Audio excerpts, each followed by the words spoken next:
Muy buenos días, soy Gabriel Lema, estudiante de fisioterapia de la Universidad Politécnica Salesiana. A continuación veremos la articulación del hombro, tanto como su biomecánica y músculos que contribuyen a su movimiento. Esta articulación está formada por los siguientes huesos, que son la clavícula, la escápula y el húmero. El conjunto de estos tres huesos me permitirán los siguientes movimientos, que son flexión y extensión, abducción y aducción, y una flexión y extensión horizontal. El brazo parte de 90 grados y hace flexión y extensión. Para entender estos movimientos es importante conocer planos y ejes. Entonces en planos tenemos el plano sagital, transversal y coronal. Y en los ejes tenemos el eje antero-posterior, el eje vertical y el eje frontal. Entonces el plano sagital divide el cuerpo en izquierda y derecha. Después tenemos el plano frontal, que divide el cuerpo en anterior y posterior, haciendo referencia hacia adelante y atrás. Y por último tenemos el plano transversal, que divide el cuerpo en superior e inferior. Después tenemos los ejes. Los ejes son líneas imaginarias que atraviesan el cuerpo, del cual parten los movimientos. Tenemos el eje antero-posterior. El eje antero-posterior es una línea imaginaria que va desde hacia adelante hacia atrás. En este eje me permite movimientos de abducción y aducción. El siguiente eje es el eje transversal o frontal. Este eje me permite movimientos de flexión y extensión. Como último eje tenemos el eje longitudinal o vertical. Es una línea imaginaria que va desde arriba a abajo. En este eje nos permite el movimiento de rotación, tanto de cabeza como de tronco. Ahora que ya sabemos que son planos y ejes, podemos decir que la flexión y extensión se hace en el plano sagital y eje transversal. La flexión de hombro será de 180, mientras que la extensión será de 45 a 50 grados. Entonces, una flexión de 180 sería cuando la mano va por encima del miembro superior, totalmente estirada. Y una extensión sería con el brazo llevándolo hacia atrás, el cual, como ya dije, permite un movimiento de 45 a 50 grados.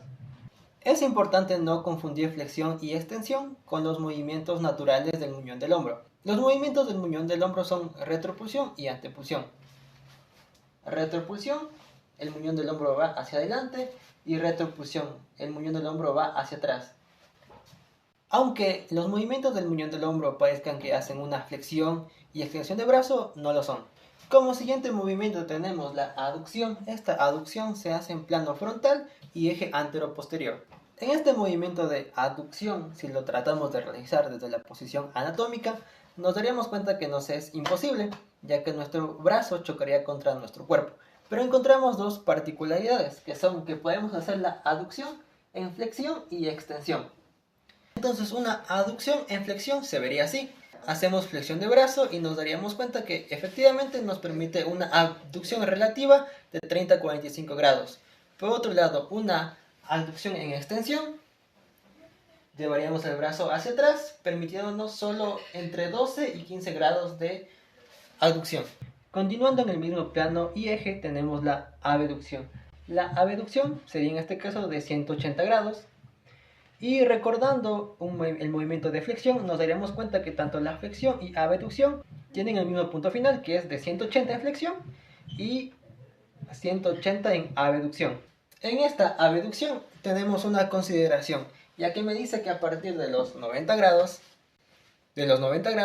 me dice que si sigo con el recorrido de abducción, el brazo o la mano se acerca al miembro superior, es decir, estrictamente se consideraría como aducción, pero en sí el recorrido de 0 a 180 es considerado como una aducción.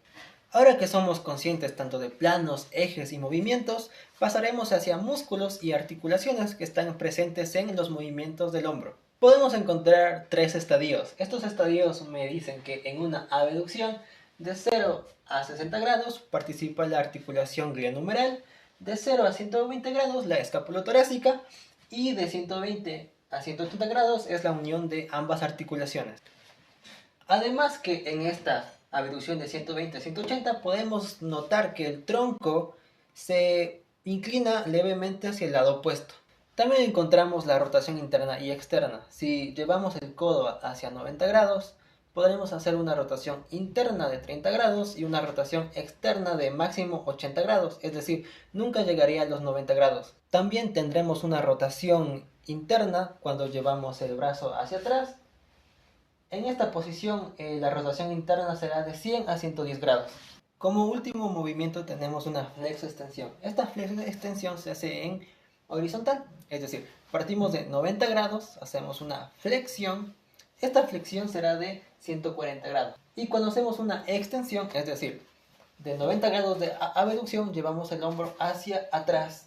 Esta extensión será de 40 grados, haciendo un total de 180. En esta flexo-extensión participan la articulación glenohumeral como escapulotorácica.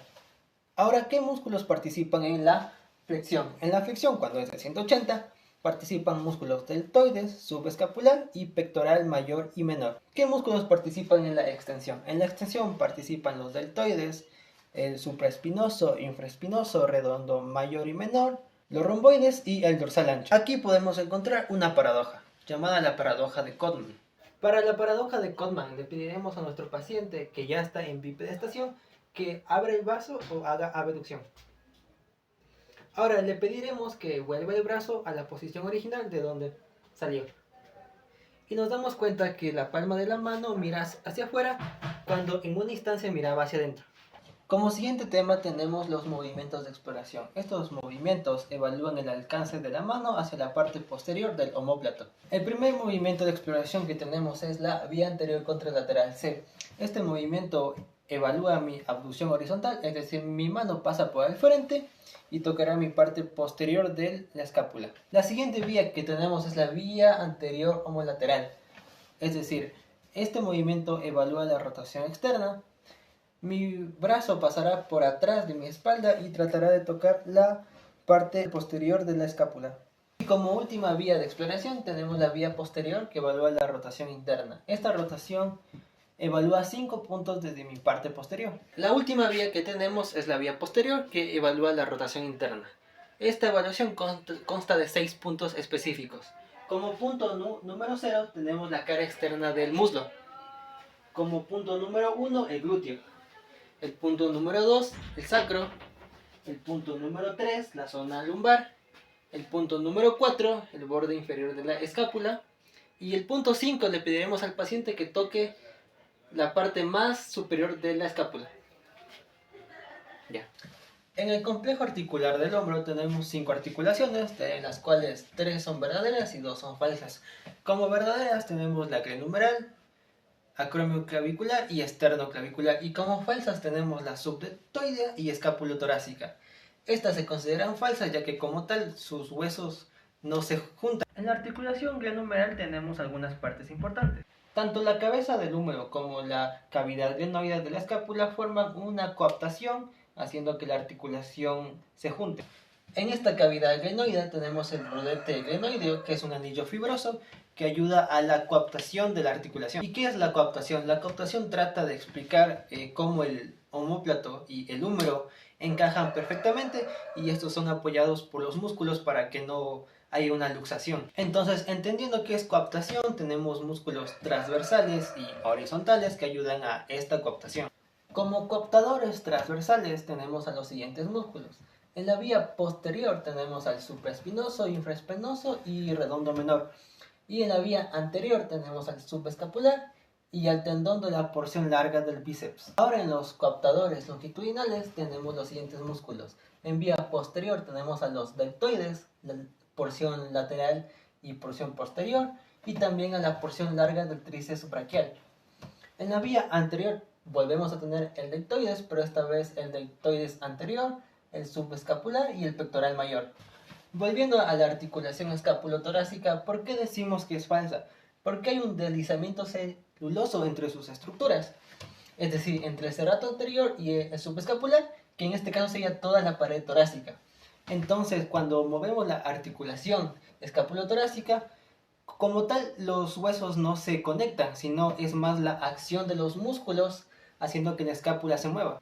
Como hemos hablado de la escápula, vamos a tratar de localizar las partes más importantes de la escápula tomando como referencia las costillas. Entonces, el ángulo superior de la escápula la podemos encontrar entre la segunda costilla, el borde interno de la espina de la escápula estará a nivel de la tercera costilla y el ángulo inferior de la escápula estará a nivel de la séptima costilla. Uno de los músculos más importantes en la articulación del hombro es el deltoides. El deltoides se puede dividir en 7 porciones.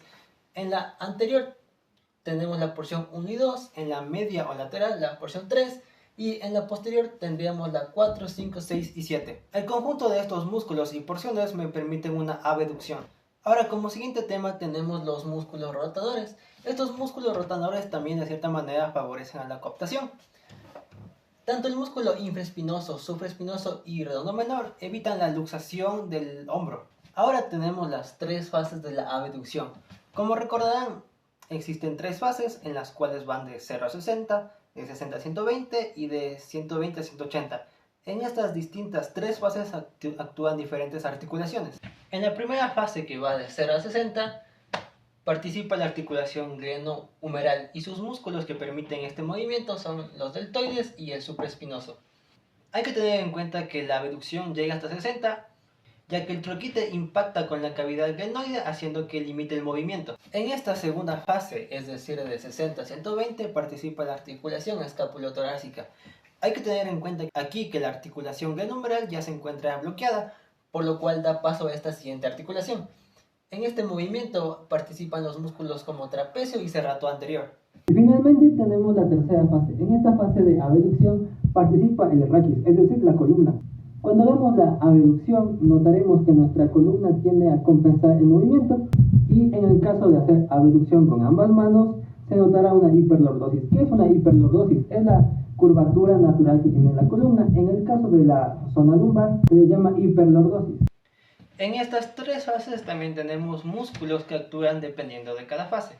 Como último tema tenemos a los músculos rotadores. Los músculos rotadores internos serán muchos más que los rotadores externos. Entonces, en los rotadores internos tenemos a los músculos como dorsal ancho, redondo mayor, subescapular y pectoral mayor. Como dijimos, los rotadores externos son menores y solo tenemos 2, que son el infraespinoso y el redondo menor. A pesar de la diferencia de número entre los rotadores externos e internos, son muy indispensables para que la articulación se mantenga en su lugar y pueda moverse. A pesar de la diferencia de tanto músculos interiores como exteriores, son importantes ya que mantienen a su articulación fija y nos permiten los diferentes rangos de movimiento. Todos los temas abordados hoy, tanto como biomecánica, estructura, partes, localización o músculos, nos ayudan a entender mejor el movimiento y cómo en posibles patologías o fracturas podemos llegar a tratar. Por eso, repasar, analizar y estudiar nos será muy beneficioso para nosotros como fisioterapeutas poder entender mejor el dolor del paciente.